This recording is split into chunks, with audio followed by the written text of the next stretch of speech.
என்னன்னா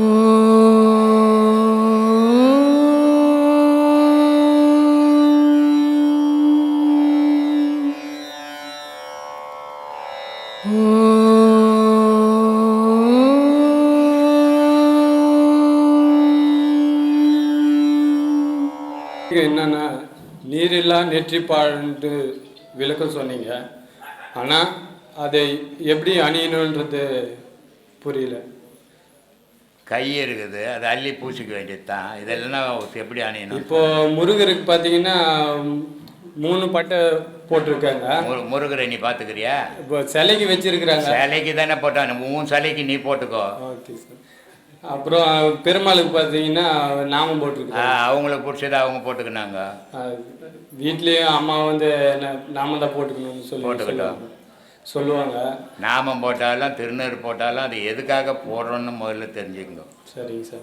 அதை தெரியாத போட்டுக்கிறதால ஒரு பயனும் இல்லை. திருநீரை நாமத்தை போட்டு இடைகளை பிங்களை சுழுமுனைன்னு 3 கோடு நமக்கு ஓடிங்குது உடம்புல. சரிங்க சார். அதை ஓடுறது உள்ளே ஓடுறது அடையாளம் தெரியாது, அதனால் வெளியே போட்டு காட்டுறாங்க. இது 3 எனக்கு ஓடுது.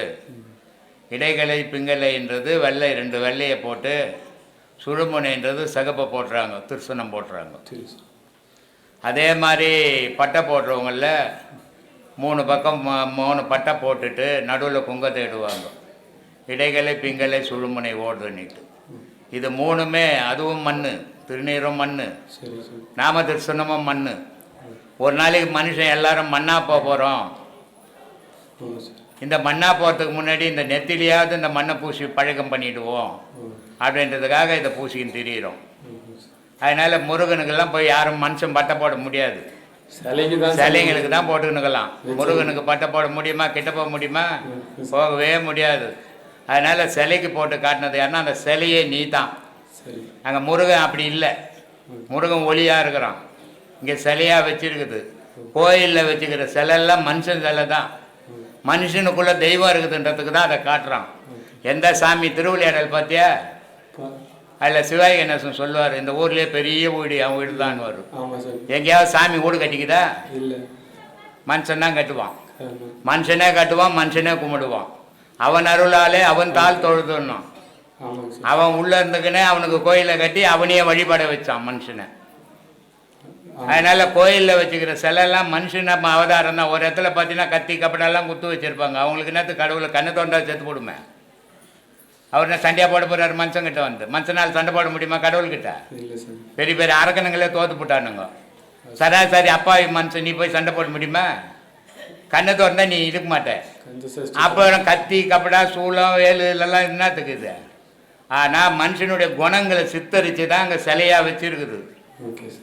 கோயிலில் வச்சுக்கிற சிலையெல்லாம் மனுஷனுடைய சித்தரிப்பு தான். எந்த தெய்வமாக எனக்கு சிலை நான் தான் வந்து உட்கார்ந்ததும் கிடையாது. எந்த தெய்வமாக எனக்கு வீடு ஒன்று வாசல் ஒன்றுன்னு கட்டிக்கிறதும் கிடையாது. மனுஷன் தான் கட்டுறான், மனுஷன் தான் கும்பிட்றான், மனுஷன் தான் இடிக்கிறான். அதனால் மனுஷனுக்குள்ளே தான் கடவுளுக்கு நான் அதனால தான் சொல்லிக்கிறேன். நான் அதை எடுத்துக்கலனா போங்க.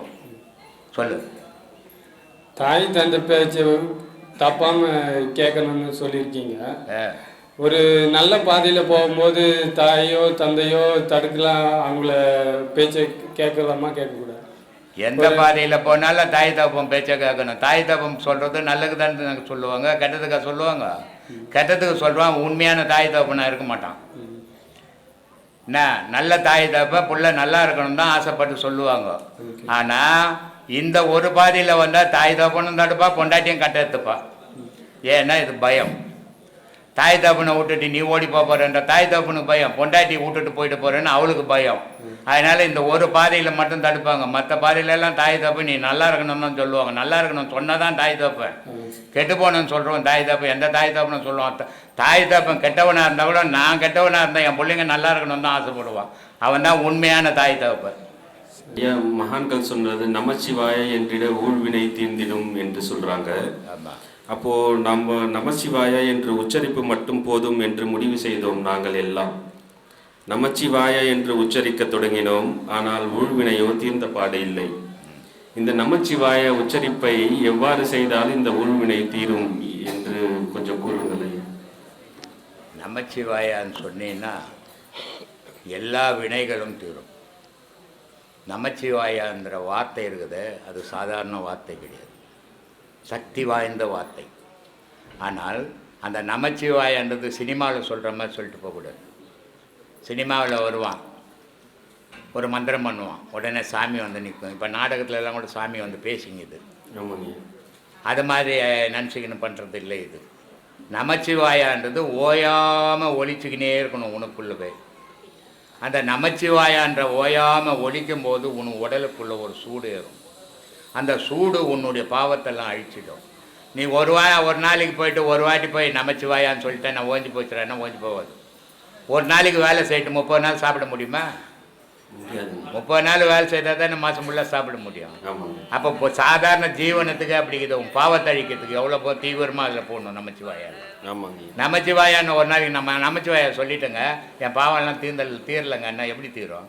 ஓயாமல் சொல்லணும், இரவும் பகலும் சொல்லணும் நமச்சிவாயான்றதை நீ தான். அதனால தான் சொன்னான், நமச்சிவாய வாழ்க நாதன் தாழ்வாழ்க இமைப்பொழுதும் என் நெஞ்சில் நீங்காத. இவன் நான் கண்ணு சிப்பிட்ட நேரம் கூட அதை விடக்கூடாதுறான். கண்ணு அப்படி மூடி திறக்குது பாரு, அந்த நிமிஷம் கூட அதை மறக்கக்கூடாதுன்றான். ஆனால் நம்ம ஒரு முறை சொல்லி போயிட்டு வாமா பொண்டாட்டி வாமா பொல்புங்கள அப்படின்னு சொல்லிட்டு பீச்சுக்கு கூட்டுன்னு போனால் நமச்சிவாயா எங்கே தீக்கும்? அதனால் நமச்சிவாயான்றது நீ தான். நான்னா மண், மான்னா தண்ணி, சீனா நெருப்பு, வானா காற்று, யானா ஆகாயம். அப்போ 5 பஞ்சபூதமாகவும் நீ இருக்கிற. உனக்குள்ள இறைவன் இருக்கிறான். இந்த இறைவனை நீ ஓயாம துதிச்சின்னா உன் பாவங்கள்லாம் அழிஞ்சு போயிடும். ஆனால் நீ தான் துதிக்கிறது இல்லையே. ஒரு முறை சொல்லிட்டீங்கன்னா மற்ற முறை உன்னுடைய செயலுக்கு போயிடுற. அப்போ நமச்சிவாயாவே மறந்து போச்சு. நமச்சிவாயான்ற மந்திரத்துக்கு ஈக்குவலான மந்திரம் உலகத்தில் எதுவுமே கிடையாது. அந்த வெறும் நமச்சிவாயான்னு சொல்லக்கூடாது, ஓம் நமச்சிவாயான்னு சொல்லணும். ஓமை சேர்க்கலைன்னா வெறும் பெண் இருந்த மாதிரி, ஓமை சேர்த்தினா ஆணும் பெண்ணும் இணைஞ்ச மாதிரி, ஓம் சேர்த்தினா உயிரும் உடலும் இணைஞ்ச மாதிரி, ஓம் இல்லாத ஓம் சக்தி, ஓம் முருகா, ஓம் சிவா, ஓம் நமோ நாராயணா. எதுக்கு ஓமை சேர்த்தான்? நாராயணா ஓ சக்தி அப்படின்னு போட்டு வச்சுக்கலாமே. ஓம் எதுக்கு சேர்த்தான்? ஓம்ன்றது உயிர்.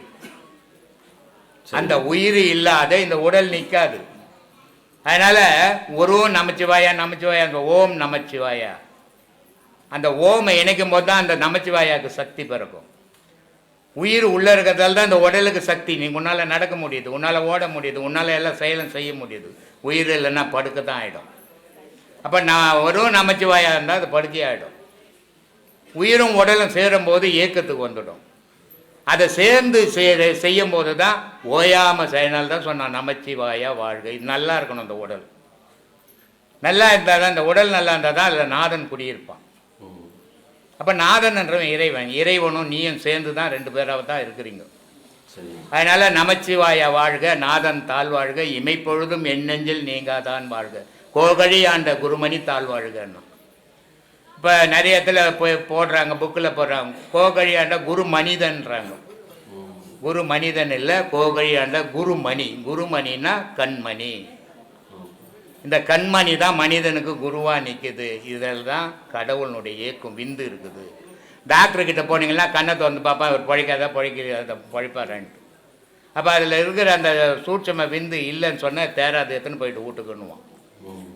அப்போ கண்ணில் குருமணியாக கடவுள் நிற்கிறான் அப்படின்றதுனால சொன்னான் குருமணி தாழ்வாழ்கன்னா. இவன் குரு மனிதன் தாழ்வாழ்கன்றான். தப்பு தப்பாக எழுதினுக்கிறாங்க, தப்பு தப்பாக பேசிங்கிறாங்க. என்ன பண்ணுறது?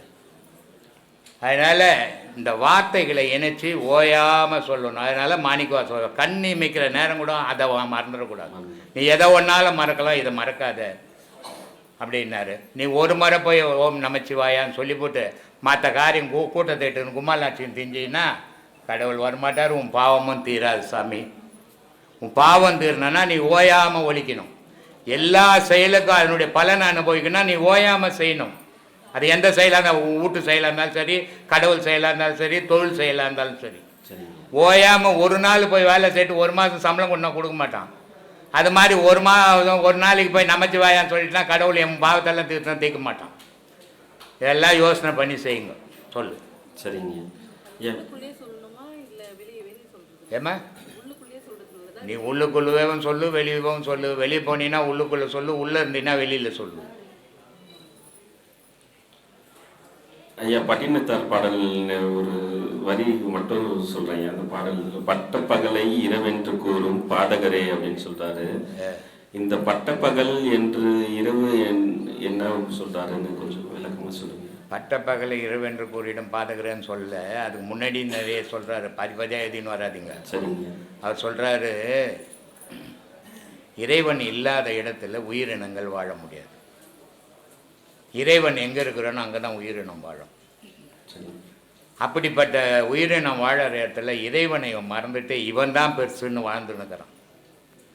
ஆனால் இவன் இறைவனுடைய தொடர்பு இவனுக்கு இல்லைன்னா இவன் படுக்க தான். இறைவன் உலகத்தில் பிராணனாக இருந்து நம்மளை இயக்கிக்கினுறான். நம்ம அபானன் அந்த நியூட்ரல் பேஸ் மாதிரி. இறைவன் வந்து நியூட்ரல் பேஸாக இருக்கிறோம், நம்ம நியூட்ரலாக இருக்கிறோம். அதனால் அவர் சொல்கிறாரு, கடவுள் இல்லாத இடமே இல்லைப்பா அப்படின்றதுக்காக அந்த பாடலில் சொல்கிறாரு. 8 திக்கும் 16 கோணமும் எங்கும் ஒன்றாய் முட்டி ததும்பி முளை தோங்கும் சோதியை மூடரெல்லாம் கட்டி உருட்டி தம் அக்கத்தில் வைத்தார் கருத்தில் வையார். இறைவன் அக்கில் வச்சு சுற்றிங்கிறான்டா, இவன் நெஞ்சில் வச்சு சுற்றலை. இவனுக்கு வந்து பக்கத்திலே தான் இருக்குது கடவுள், ஆனால் இவன் கண்ணுக்கு தெரியல அது அப்படின்றதுக்காக சொல்கிறார். பட்டப்பகலை இரவென்று கூறிடும் பாதகரேன்றது. இரவு பகல் இல்லாத நிலை அவருக்கு. ஆனால் நமக்கு இரவு பகல் வரும். மனுஷன் சாதாரண மனுஷன் ஆசையில் இருக்கிற வாழறோம் இல்லையா, நமக்கு இரவு பகல் வரும். அந்த இரவு பகல் அவங்களுக்கு ஆசை அற்றதால இரவு பகல் கிடையாது, எல்லாமே பகல். அவர் பூம்புகாரில் பிறந்தார், பூம்புகாரில் வளர்ந்தார், ஞானி ஆனார், எல்லாம் உலகம் ஃபுல்லாக சுற்றினார். உஜினி நாட்டுக்கு போனார், மத்திய பிரதேசத்துக்கு. அங்கேருந்து திருப்பி பூம்புகார் வந்தார். பூம்புகாரில் வந்து அப்போல்லாம் ட்ரெயின் கிடையாது, வசதி கிடையாது, துட்டு கிடையாது அவர்கிட்ட. அவர் கோமனம் கட்டின்னு வீட்டில் வாசலில் விட்டுட்டு யாருன்னா எடுத்துங்கன்ட்டு வந்துட்டார்.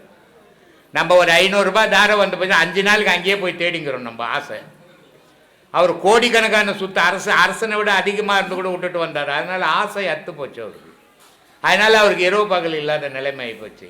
2வது இறைவனை இதயத்தில் வச்சுருந்தார் அவர். நம்ம அக்கல்ல வச்சுன்னு சுட்டிங்கிறோம். அந்த இறைவனை இதயத்தில் வச்சதால் இறைவனுடைய ஒளி உள்ளே கொடுக்கும்போது நமக்கு இருள் இல்லாமல் போயிடுச்சு அவருக்கு. நம்ம அக்கல்ல வச்சுங்கிறதால உள்ளெல்லாம் இருட்டாக தானே வச்சுன்னுக்குறோம். சும்மா மேலே வெள்ளையாக துணி போட்டுங்கிறோம். இதயத்தை நல்ல கருப்பாக அமாவாசை மாதிரி இதில் வச்சுங்கிறோம். பௌர்ணமி மாதிரி ஆக்கிறதே கிடையாது. அதனால தான் பௌர்ணமி பூஜை வைக்கிறேன் நான், கொஞ்சமாவது வெளிப்பீங்களான்ட்டு. சரிங்க. அதனால் இறைவனை சுமக்க கற்றுங்க. அங்கேருந்து காசு இல்லாத நடந்து ஒவ்வொரு கோவிலாக வந்து திருவத்தூர் வரைக்கும் வராது. நம்ம பக்கத்து வீட்டுக்கு போனோன்னா பைக் எடுத்துன்னு போகிறோம், பக்கத்து வீட்டுக்கு போகிறோன்னா கார் எடுத்துன்னு போகிறோம். நடந்தே சுற்றுனாங்க. அவங்களுடைய குறிக்கோள் இறைவன் மட்டும்தான் உறவு, இந்த மனித உறவே கிடையாது.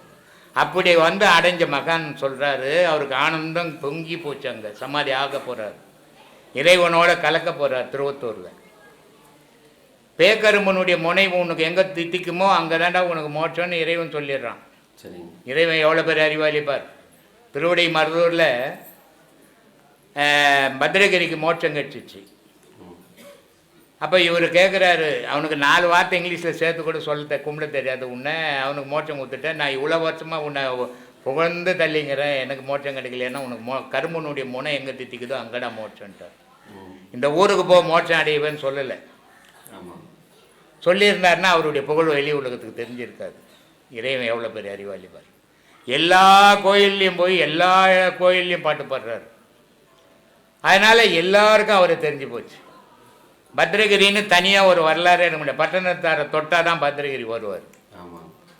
அவ்வளோ புகழ்வாழ்ந்த மகான், புனித மகான் பட்டினத்தார். எனக்கு எல்லா மகானை விட பட்டினத்தாரை ரொம்ப பிடிக்கும். ஏன்னா ஒரு ஏழை ஞானியாக போகிறது ஈஸி, வறுமையில் ஞானியாக போயிடுவான், பல இன்னல்களில் வர ஞானியாக வருவான். ஆனால் செல்வந்தன் இந்த ஞானப்பாதைக்கு வரமாட்டான். அவர் அவ்வளோ பெரிய செல்வந்தனாக இருந்து கூட ஞானப்பாதைக்கு வந்தார். இது இறைவனுடைய கட்டளை. அப்போ அந்த திருவத்தூர் வந்து எல்லா கோயிலும் வந்து பாடி வரும்போது அந்த லிங்கம் பார்த்தீங்கன்னா நம்மெல்லாம் பார்த்தாக்கா தவுளூண்டு இருக்குது இல்லையா? கருப்பாக ஒரு கல், அது மேலே இன்னொரு கல் சொருவி வச்சுக்குது, அதானே லிங்கமாக இருக்குது. உலகத்திலே கடவுள்னு சொல்கிறது சிவலிங்கம் தான், மற்றதெல்லாம் கற்பனை கடவுள் தான். காரணம் என்னன்னா புகழ்ச்சிக்கு ஆசைப்படுற மனசு பெண்ணுக்கு அடிப்படையாக தான். ஆண் அந்த புகழ்ச்சிக்கு அடிமையாக மாட்டான். அதனால் இந்த பெண்கள் நல்லா இருக்கணும்னா அவங்களுக்கு புகழ் தேவை. இப்போ நீ ஒரு 2 கம்மல் ஒரு 3 சவரம் கழுத்தில் போட்டு தொங்குவியா திரிவியா ரோட்டில்? ஏன் அவங்களுக்கு வாங்கி போடுற? நீ இட்டுக்குன்னு போனீங்கன்னா யாருங்க அவங்க சம்சாரமா நல்ல நகை போட்டுங்கிறாங்க, நல்லா இருக்கிறாங்க, நீ போட்டுக்கின்னு பண்ண ஓத்த பொம்பளை மாதிரி போட்டுன்னு வந்துக்கிறேன் அப்படின்னு. அப்போது புகழ்ச்சின்றது பெண்ணுக்கு அவசியம். அந்த புகழ் இருந்தால் தான் அடக்கமாக இருப்பாள், அந்த புகழ் இருந்தால் தான் அவள் சிறப்பாக இருப்பாள், அந்த புகழ் இருந்தால் தான் ஒவ்வொரு செயலும் அவள் செய்ய முடியும். ஆனால் ஆண் அந்த புகழுக்கு ஆசைப்படுறதில்லை. நம்மளாக இருக்கிறோம் அப்படின்னு போகிறதுனால அந்த புகழ் அவள் விரும்புறதில்லை, அதை வரலாற்றுலையும் எழுதலை. அதை காலம் தொட்டு அப்படியே தான் வரும். ஆமாம், அதனால் பெண்களை புகழணும். நானே என்ன பேசுகிறீங்க, பெண்ணுன்னு ஒரு உருவம் இல்லைன்னா உலகம்னு ஒன்று கிடையாது. இது மனுஷனில் மட்டும் இல்லை, எல்லா ஜீவராசியில் கூட உண்டு. ஆமாம், இப்போ ஆண் புலி இருக்குதுன்னா ஆண் புலி மட்டும் இருந்ததுன்னா 4 குட்டி போட்டு நிற்காது. பெண் புலி ஓணும் அங்கே, ஆண் யானைக்குதுன்னா பெண் யானை ஓணும். இப்படி எல்லா உயிரினத்திலையும் பெண் பிறவி தான் உலகத்தை உற்பத்தி பண்ண முடியும். ஆகாயத்தில் போய் ஒரு செடியை நட முடியுமா? நட்டா காய் காய்க்குமா? பூமி இருந்தால் தான் காய் காய்க்கும். அதனால் பூமியை தாயின்னு, ஏன்னா இதில் விளையிறது தான் நீ முன்ன வாழ வச்சுக்கின்னு இருக்குது. இதில் எதுவும் வரலன்னா நீயும் இருக்க மாட்டேன், நானும் இருக்க மாட்டேன். அதனால பூமியை ஒரு தாயின்னா, ஒரு ஆணுன்னு சொல்ல, தகப்பன் சொல்லலை, பெண்ணுக்கு தான் ஒரு. ஆனால் ஆணுன்னா தகப்பன்டா ஆகாயத்தை. அதனால பெண் பிறவி இருக்குது, அது ஒரு புனிதமான பிறவி. இந்த உலகம்னு உருவாகிறதுக்கு அடிப்படையே பெண் பிறவி தான். ஆனால் அந்த பெண்ணுன்ற பொருள் உயர்ந்த பொருள், அது சக்திக்கு ஈக்குவல். அதனால தான் பெண்களை பார்த்தா, உன்னை பார்த்தா நீ சிவன் சொல்லுவாங்கள்ல, அது கண்டிப்பாக சொல்லலாம். நீ என்ன தான் பட்டை போட்டுன்னு போனா கூட. ஆனால் பெண்கள் மஞ்சா பூச்சி ஒரு பொட்டை வச்சுக்கணும் ரோட்டுக்கு போனோம்ப்பா, அம்பாள் வர மாதிரி இருப்பா, சக்தி வர மாதிரி இருப்பா. ஆமாம், ஏன்னா அந்த வடிவம் அப்படி. ஆனால் ஆபத்தான உருவ அமைப்பு, அந்த உருவ அமைப்புக்கு ஆம்பளைக்கு ஆபத்து கிடையாது, பெண்ணுக்கு ஆபத்து. அதனால தான் பெண்ணுக்கு பாதுகாப்பு தர. இப்போ ஒன்றையில் உனக்கு ஒரு பையன் ஒரு பொண்ணு இருக்குது, பையனுக்கு ஒரு 18 வயசு, பொண்ணுக்கு ஒரு 20 வயசு. ஒரு ராத்திரி 10 மணிக்கு பையன்கிட்ட போய் ஒரு கடுவு ஒரு பைக் வாங்கி வாப்பான்னு சொல்லி அனுப்புவேன். பொண்ணு அனுப்புவே? இதுவும் குழந்தை தானே, அனுப்புறது தானே. ஆமாம், அனுப்ப முடியாது. ஏன்னா உள்ளுக்குள்ளே ஒரு பயம் வரும், ஒண்டியா போகுது பொண்ணு. ஆணுக்கு அந்த பயம் வராது. ஏன்னா ஆணுக்கு கற்பழிக்கிறது அழிகிற தன்மை கிடையாது, கர்ப்பம் தரிக்கிற தன்மை கிடையாது. பெண்ணுக்கு இது ரெண்டும் உண்டு. அதனால் அந்த ரெண்டும் இருக்கிறதால அவங்களுக்கு பாதுகாப்பு அவசியம். அந்த பெண்கள் பாதுகாப்பாக இருக்கணும், அந்த பாதுகாப்புக்கு ஆண்கள் உதவணும். ஆனால் பெண்களை உதாசீனப்படுத்திடக்கூடாது. ஏன்னா நீயும் ஒரு தாய் வயிற்றுலேருந்து தான் வந்த, உனக்கும் ஒரு சகோதரி இருக்கிறா, உனக்கும் ஒரு தாய் இருக்கிறா, உனக்கும் ஒரு மனைவி இருக்கிறா. யாரையுமே அவமானப்படுத்தக்கூடாது. அவமானப்படுத்திட்டு இன்றைக்கி நீ ஒருத்தரை படுத்தினா நாளைக்கு இன்னொரு இடத்துல நீ கண்டிப்பாக அவமானப்பட்டே தீர்வு. அதனால் பெண் பிறவின்றது ஒரு புனிதமான பிறவி, பெண் பிறவின்றது ஒரு உயர்ந்த பிறவி, அது சக்திக்கு ஈடான பிறவி. அது இல்லைன்னா உலகமே இல்லை. சொல்லுங்க சாமி. ஆத்மானம் சாமி. மனிதனை மதிக்க தெரியாத, எவனையுமே விரும்பத்தகாத, இறைவனையும் பார்க்க தெரியாம, மனிதனை மதிக்க தெரியாம தெரிஞ்ச என்னைய இந்த குடியார நாய சிவனே பேச சொல்லி இருக்காது. ஏன் சாமி? ஐயா தேர்ந்தெடுத்துறார் சாமி. எப்பவுமே ஒரு நல்ல மனுஷன் அப்படியே அழகா வர்றது பெரிய விஷயமே இல்லை. ஆனா அடி உதப்பட்டு பண்ணக்கூடாத தப்பெல்லாம் பண்ணி ஒருத்தர் வந்துட்டாருன்னா திருப்பி வாழ்க்கையில தடமே மாற மாட்டாங்க சாமி. இதுதான் சத்தியம்னா அந்த சத்தியத்துல அவங்க மட்டும்தான் நிக்க முடியும். ஏன்னா படாத பாடெல்லாம் பட்டு வந்துக்குது. ஒரு நூல் இந்த துணியாவதுக்கு ஒரு நூல் எவ்வளவு பாடுபட்டிருக்கும். அப்போ அந்த நூல் மாதிரி இந்த உலக வாழ்க்கையில படாத பாடுபட்டவங்களாலதான் இந்த ஞானத்தையும் புரிஞ்சு, ஐயோ இது பொக்கிஷம், இதை விட்டுறக்கூடாதுன்னு புரிஞ்சு அங்கேயே நிலையா நிற்க முடியும் சாமி. மற்றவங்களும் அந்த தகுதி இல்லை சாமி. அடி வாங்கணும், உதப்படணும், அதை நான் அனுபவிச்சு அந்த வலி வேதனை மனசுக்குள்ள வச்சுக்கிறேன் தெரியுங்களா, அவங்களால தான் ஞானத்தையே உணர முடியும். ஏன்னா அவங்களுக்கு தான் இந்த வேட்கை இருக்கும், ஐயோ நான் எவ்வளோ பட்டுட்டேங்க, இன்னொரு வாட்டி நான் பட தயாரா இல்லை அப்படின்னு அவங்க தான் திரும்ப திரும்ப கேட்பாங்க. சொகுசா வாழணும் போய், ஐயா இன்னொரு பிறவி எனக்கு வானான்னு கேட்பாங்களே. அந்த பணக்காரனாவது போய் இறைவங்கிட்ட போய் நான் இன்னொரு வாட்டி பிறக்க வானான்னு கேட்பாங்க. ஏன்? அவங்களுக்கு எல்லா செல்வமும் இருக்குது. இன்னொரு வாட்டி பிறந்தாலும் இதே மாதிரி டாட்டாவாவோ பிர்லாவாவோ பிறக்கணும் தான் ஆசைப்படுவாங்க. ஆனால் அடிப்பட்டவங்க உதப்பட்டவங்க இது போதும்யா, போதும் விட்டுடுங்கய்யா அப்படின்னு தானே கேட்பாங்க. அந்த ஞானம் வந்தால் மட்டும்தான் திரும்பி வாழ்க்கையில் தடம் மாறத்துக்கு வேலையே இல்லை சாமி. உடும்பு புடியாக இருப்பாங்க அவங்களால மட்டும்தான். இந்த பாக்கியம் உங்களுக்கு கிடைச்சிக்குது. அதனால இன்னொரு வாட்டி உங்களை குடிகார நாயன்னு சொல்லாதீங்க, அங்கே தூரம் வந்துட்டோம் சரிங்களா? அந்த அடுப்பையர் வானா இனிமேல் சொல்லுங்க சாமி. உள்ள ஐயா வந்து உக்காண்டேன் சொன்னதானே சாமி எல்லாம் தெரியும். அதே சாமி எல்லாம் குப்பையில் கிடந்த குண்டுமணியை வெள்ளை குப்பையில மக்கி போய் கிடந்த குப்பையில பொறுக்கி கொண்டாந்து ஒரு இடத்துல சேர்த்து அவன் கொட்டா போட்டவன் பட்டா போட்டவன் காலெல்லாம் கும்பிட்டு விழுந்து கவரு போட்டவனெல்லாம் கெஞ்சி கதறி பார்த்துட்டு வந்த இந்த குப்பையில அள்ளி கொண்டாந்து ஒரு இடத்துல சேர்த்து இறைவனே இறங்கி வந்து ஞானத்தை போயிச்சு போயிருக்காரு. அவருக்கு நம்ம கோயில் கட்டி கொண்டாடுறாம யார் சாமி கொண்டாடி வருது சாமி? இறைவனுக்கு கோயில் கட்டுற நம்ம யார் சாமி? இப்ப மாணிக்க வாசகர் இருக்காரு, அத்தனை கோயில் கட்டினாரு. யாரு கட்டினாரு? கட்டிட்டு சிவபெருமான்கிட்ட போய்க்கிறாரு, இந்த சாமிக்கு என்ன பேர் வைக்க வாங்க சாமி. டேய் ஓம் பேரை வைதான், ஓம் பேரை வச்சு நீ கட்டுற கோயில் நீ வச்சுக்கடா அப்படின்னாரு. அவர் குதிரையில வந்து அவ்வளவு பெரிய கோயிலை கட்டி கொடுத்தாரு. இறைவனை இறங்கி வந்து இத்தனை குப்பையில கிளறி கொண்டாந்து சுத்தத்தை வந்து வச்சு இறைவனே வந்து ஞானத்தை போதிச்சுட்டு போயிருக்காரு. அவருக்கு நம்ம மாட்டம் சாக போறாள் கோயில் கட்டலனா யாரு கோயில் கட்டி கும்பிடுவான் சாமி? இது எதுவுமே குப்பை இல்லை சாமி, எல்லாம் உரம். இப்போ உரமாயிடுச்சு. கண்டிப்பா அவருக்குன்னு ஒரு கோயில் அமையும் சாமி. மாணிக்க வாசகர் அளவு பழட்டாம இருக்கலாம், ஆனால் மனுஷனா ஒரு சீடனா நம்ம குருவுக்கு சிறப்பான ஒரு கோயில் அமையும் சாமி. அங்கேயும் மாணிக்க வாசகர் கட்டின கோயிலையும் சிவபெருமான் இருக்காரா? இல்ல யாரு இருக்கிறாங்க? ஆத்ம சொரூபத்தை அங்க வச்சு பார்க்க சொல்றாரு. அதனாலதான் ஆத்மநாப சுவாமிகள் பேர் வச்சுக்கிறாங்க. நாம கூட ஐயா கட்டக்கூடிய கோயில்ல அதே ஆத்ம சொரூபம் தான் இருக்கும், அடையாளம் இல்லை. புரியுங்களா? நாம கூட கிட்டத்தட்ட மாணிக்கவாசரோட பாதத்துல ஈக்குவல் ஆயிட்டோம். அந்த பாக்கியத்தை நமக்கு ஐயா கொடுக்குறாரு, அதை சிறப்பா செய்வோம். கண்டிப்பா செய்வோம். நம்மள ஐயா ஒதுக்கி தள்ளுறாரு சாமி. ஆமா, ஏன் நான் கட்டிக்கிட்டேன், நான் ஆசிரமம் கட்டிக்கிட்டேன், எனக்கு சமாதி கட்டிக்கிட்டேன், எனக்கு நீங்க கோயில் கட்டுங்கடா அப்படின்னு நம்மளை ஒதுக்கி விட்டுற சாமி. நம்ம கோயில் கட்டணும் சார். ஆமா ஆமா, அது சிறப்பா நடக்கும் சார். சிறப்பா நடக்கும் சார். ஒரு இளைஞரை பார்க்கப்படுறாங்க. அந்த இளைஞருக்கு 3-4 குழந்தைங்க. அவங்க டவுன்ல இருக்காங்க.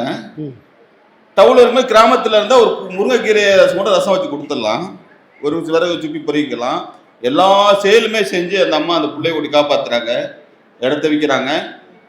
பிள்ளைகளுக்கு ஒன்றும் புண்ணியம் இல்லை, கேட்டால் அடி உட குத்து, பிள்ளையும் காப்பாற்றணும், அதுகளுக்கும் துணிமணி கூட எடுத்து கொடுக்கறதோ விதி இல்லாமல் ரோட்டில் விட்டுட்டு எல்லா சொத்தையும் விற்றுட்டு விற்கிறான். அடிக்கிறான் மிதிக்கிறான் குத்துறா, பயந்தே ஒன்றும் சொல்லலை. அப்படி இந்த குழந்தை குட்டியெல்லாம் வளர்த்து வந்து இப்போ அந்த குழந்தை குட்டியெல்லாம் இவ்வளோ சொந்தத்தோட இருக்குங்கிற சந்தோஷத்துல இருக்க அந்த தாய்க்கு வெளியில வச்ச அளவு பார்த்தா அந்த அம்மாவை கேவலமா கீழே தள்ளினா அந்த அம்மா நினைச்சுச்சுன்னா ஐயாவே வந்தவரை யாரையும் காப்பாற்ற முடியாது சாமி. இறைவனாலே காப்பாற்ற முடியாது. நம்ம அம்மா தான் சாமி. கண்டிப்பா. அதனால அம்மாவுக்கும் ஐயாவுக்கும் சேர்த்து ஒரு இடத்துல கோயில் கட்டணும் நமக்கு. கண்டிப்பா. ஆத்மா கண்டிப்பா சார், நல்லது. ஏதாவது தப்பா இருந்தா கோச்சு எல்லாம் உண்மை சாமி. ஆத்மா சார். ஐயா வந்து நமக்கு எங்களுக்கு ஒரு அதிசயத்தை நடத்தி கொடுத்துருக்கோம். இப்போ நாங்கள் கரூர் மாவட்டம் சாமி. இப்போ நாமக்கல்லில் எங்கள் மருமக அங்கே இருந்துச்சு. எங்கள் சம்மந்தி என்ன பண்ணாங்க, அந்த குழந்தைங்க கூட்டிக்கிட்டு பேங்க் ரோட்லேயும் போயிருக்காங்க. அது கொஞ்சம் லாங் ரோடு, முடக்கம். அதில் போயிருக்காங்க. லாரியும் இவங்க வச்சுருந்த எக்ஸலும் நேருக்கு நேர் மோதிருச்சு. மோதினதில் சம்மந்திக்கு 2 காலடி, கையடி, முதுகு அடி, 2 பேர்த்துக்குமே அடி. ஆனால் எங்கள் பேருங்க 2 பேர், ஒருத்தர் வந்து 4 வயசு, ஒருத்தர் வந்து 1.5 வயசு. ஒரு அடி கூட இல்லை சாமி. இது 24 மணி நேரமும் நம்ம ஐயாவை நினைச்சுக்கிட்டு அவன் பாட்டா படிக்கிறான் ஐயா பத்தி. இல்ல மகனோட பையன் அவனுக்கு வந்து ரொம்ப 4 வயசுல ஒரு குழந்தை, 1.25 வயசுல 2 பையன். அவங்க கூட்டிகிட்டு போயிருக்காங்க. ஆனா அவங்களுக்கு இவ்வளவு அடிபட்டும் இந்த 2 குழந்தைகளுக்கு ஒரு கீரல் கூட இல்லை சாமி. அவங்க ராமக்கல் இமயால ஆஸ்பத்திரி கூட்டு போயிருக்காங்க. போனதுக்கு அவங்க டாக்டர் சொன்னாங்களாம், நீங்கள் கும்பிட்ற தெய்வம் தாம அந்த குழந்தைய காப்பாற்றிருக்கு, உங்களுக்கு இவ்வளோ அடிபட்டிருக்கு, அந்த குழந்தைங்களுக்கு ஒரு கீரல் கூட இல்லையே அப்படின்னு சொன்னாங்களா சாமி. வக்கீல்லேருந்து போலீஸ்லேருந்து எல்லாமே அதிர்ச்சி அடைஞ்சாங்களா சாமி. அப்புறம் நான் போய் பார்க்க போயிருந்தேன். அப்போ சொன்னாங்க, நீங்கள் கும்பிட்ற தெய்வம் தான் காப்பாற்றுச்சு அப்படின்னு சொன்னாங்க அப்படின்னு சொல்லி என்கிட்ட சொன்னாங்க. நீங்கள் கும்பிட்ற தெய்வம் காப்பாற்றுச்சா காப்பாற்றலையா, 24 மணி நேரமும் எங்கள் ஐயாவை நாங்கள் நினச்சி அவரோட தொண்டில் நாங்கள் இருக்கோம் பாரு, அதுதான் எங்கள் பேர பிள்ளையை காப்பாற்றுச்சு. அதுகளுக்கு ஏதாச்சும் ஒன்றுன்னா நாங்கள் பாதிக்கப்படுவோம்னு ஐயா பார்த்துருக்காரு, அதனால அவர் காப்பாற்றிருக்காரு அப்படின்னு சொன்ன சாமி. அதில் நம்ம சீடர் கூட ஒருத்தவங்க பார்த்தாங்க சாமி, இது பொய் கிடையாது, உண்மையாக நடந்தது சாமி. சீடர் தாமரத்துலேருந்து ஒரு சீடர் வந்து அந்த குழந்தைங்களை வந்து பார்த்துட்டு வந்தாங்க சாமி. அது பெரிய ஒரு அதிசயம் எங்களுக்கு நடத்தி கொடுத்தாரு. இந்த இது மட்டும் இல்லை, 2021 கூட எங்கள் பையன் ரோட்டில் திருச்சி கரூர் ரோட்டில் வண்டியில் போனான். அப்போ நாய் குறுக்க போய் அதில் இழுத்துக்கிட்டே போய் ஒரு அடி இல்லாமல் தப்பிச்சான். அப்போ நான் கோயிலுக்கு கூட வரல சாமி, அந்த யூடியூப்பை பார்த்து மட்டும்தான் அந்த அன்னதானத்தை 2 வருஷம் பண்ணிக்கிட்டு இருந்தேன். அதில் என் பையன் காப்பாற்றிப்பட்டான். வீட்டுக்காரர் அதுக்கப்புறம் உபதேசம் வாங்கிட்டோம். வீட்டுக்காரர் ஹார்ட் அட்டாக்கில் மூச்சு பேச்சு இல்லாமல் 2 மணி நேரம் இதாக இருந்தார். அப்போ நம்ம ஐயா தான் சாமி காப்பாற்றினார். 90 அள்ளிட்டு வர்றதுக்குள்ளே அவருக்கு மூச்சு வந்து சாமி. இது எங்கள் ஊர் மக்களுக்கு எல்லாமே தெரியும். இப்படி ஒன்னொன்னுல இருந்து என்னை காப்பாற்றுறார் சார் நம்ம ஐயா. இவ்வளோ ஒரு இதுலேயும் காப்பாற்றி இன்னும் ஒரு இது வந்து ஐயா சொல்லுவார், நான் பாறையில் விதை வச்சிருக்கேன், அதில் ஒரு விதை முளைச்சாலே எனக்கு பெருமைன்னு ஐயா சொல்லுவார் சாமி. இங்கே வந்திருக்க சீடர் அனைத்தும் பாறையில் விதைக்கப்பட்ட சீடர் சாமி. ஏன் சொல்கிறேன்னா, நான் வந்து மைத்திரியில் வந்து அப்போ வந்து புரியாதது ஒரு 4 லட்ச ரூபாய் ஏமாந்துட்டேன் சாமி. அவன் கொடுக்கல, ஒரு தடவை தான் கொடுத்தான், மறுதடவை கொடுக்கல. 4 லட்ச ரூபாய் நம்ம அண்ணன் நாடு வேலைக்கு போகிறவங்க, அதில் ஏமாந்துருந்தா எவ்வளோ நமக்கு அடி வந்துருக்கும். ஆனால் அதில் நாங்கள் ஏமாந்துருந்தோம். அப்போ அந்த வார்த்தை வந்து ஐயா கிட்ட ஏமாந்துட்டோம் சாமி, ஐயா கிட்ட சொன்னோம், கேட்கல, அதோட அடி பட்டுட்டோம். ஆனால் அப்போதைக்கு ஐயா சொன்னார், ஐயாவே நீங்கள் தாங்க சாமி. அந்த ஐயா சொன்னார், கவலைப்படாதமா, ஏமாந்துட்டீங்க, இது கருமை வேணாம், ஆனால் ஐயா காப்பாற்றுவார், நீங்கள் கவலைப்படாதீங்கன்னு சொன்னது. இன்னைக்கு 2 வருஷ அளவில் இந்த வந்திருக்க சீடர், ஒவ்வொரு சீடர் நாங்கள் யார்கிட்டையும் வந்து நீங்கள் சொல்லுங்க சாமி, யார்கிட்டையும் 1 ரூபா காசு கூட நாங்கள் கேட்கல. ஆனால் அவங்களாம் கொடுத்து உதவி அந்த கடல்ல இருந்து நாங்கள் தப்பிச்சிருக்கோம் சாமி. இது ஐயாவோட எங்களுக்கு ஆசீர்வாதம் பெரிய விஷயம் சாமி. இன்னும் வரலையும் 2 வருஷம் முடிஞ்சிருச்சு சாமி. 4 லட்ச ரூபா கட்டிட்டா சாமி. முடியாத சூழ்நிலை நாங்கள் கேட்க மாட்டோம் யாருக்கிட்டையும். ஆனால் வந்திருக்க சீடர்லாம் ஒவ்வொரு விஷயத்திலையும் கொடுத்து உதவி காப்பாற்றி இன்னைக்கு நாங்கள் 2 குடும்பமே நல்லா இருக்க சாமி. இது ஐயாவோட ஆசீர்வாதம் சாமி. இதோட வேற என்னமா சாமி வேணும். அதனால தான் சாமி சொல்றேன், பாறையில விதை வச்சிருக்காரு சாமி. வந்திருக்க சீடர் அனைத்தும் நம்ம வந்து விதை, ஐயா போட்ட விதை சாமி. எல்லா விதையும் முளைச்சிச்சுமா, முளைச்சிருச்சு சாமி. எந்த விதையும் சோட போல எல்லா விதையும் முளைச்சிச்சு. அவங்க ஒரு சீடர் உதவுனது வந்து இன்னைக்கு நான் சொல்றேன் சாமி. அவங்க வீட்டுக்காரர் இறந்துட்டார், 3 நாள் கூட ஆகல சாமி. 1 ரூபா பிச்சை போடாத உலகம் இந்த உலகம். 3 நாள் கூட ஆகல, ஈரம் கூட காயல சாமி. இதே தாமரத்துல இருந்து அந்த சீடர் கொடுத்து உதவி எங்களை காப்பாத்தினாங்க சாமி. அது யாரு வளர்த்த குழந்தை, ஐயா வளர்த்த குழந்தை. அவங்க உபதேசம் கூட வாங்கல சாமி. உபதேசம் வாங்காம அதை உதவுனாங்க பாத்தீங்களா சாமி. அது எவ்வளவு பெரிய விஷயம் சாமி. அதனாலதான் சாமி பாறையில விதை வச்சிருக்காங்க. அப்ப அந்த சீடர்கிட்ட சொன்னேன், சாமி நீங்க உபதேசமே வாங்கல, இவ்வளவுலாம் பண்றீங்க, நீங்க உபதேசம் வாங்க சாமி, ஐயா உங்களுக்கு நல்லபடியா எல்லா இதுவும் பண்ணுவாருன்னு. இன்னைக்கு அவங்க உபதேசம் வாங்கி நல்லா பண்ணிட்டு இருக்காங்க சாமி. அவங்க அன்னதானமும் பண்றாங்க சாமி. சிறப்பு இல்லை சாமி. இது எல்லாமே புண்ணியமா, இதை விட வேற என்ன வேணும்? ஆமா சார். அதனாலதான் இப்ப நீங்க சொன்ன வார்த்தை, வந்திருக்க சீடர் புறாம கோயில் கட்டி ஐயாவை ரொம்ப சிறப்பா கொண்டாடுவாங்க சாமி. இது எல்லாத்தோட சீடரோட ஆசைங்க சாமி. ஆத்மானது சாமி.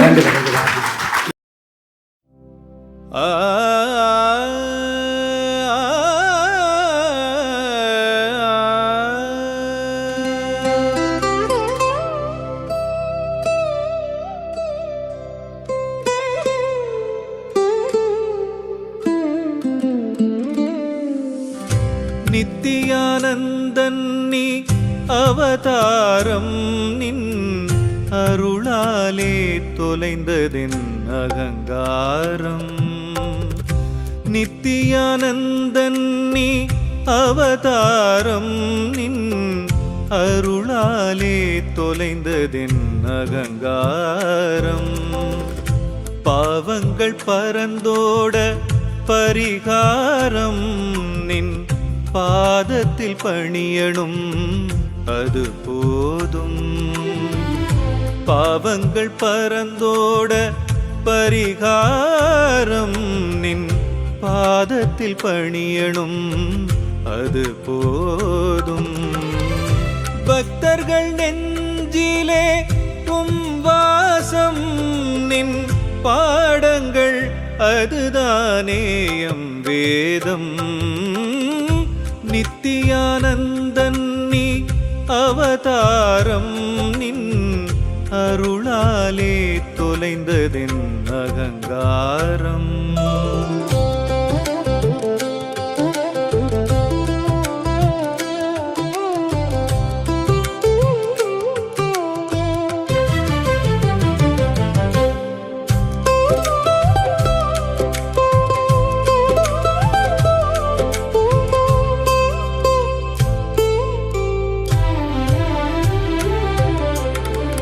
வெயில் தனில் இளைப்பார மரம் வேண்டும் எம் வேதனை தீர உன் நிழல் வேண்டும். மழை வர காத்திட குடை வேண்டும் எம் மனக்குறை தீர உன் அருள் வேண்டும்.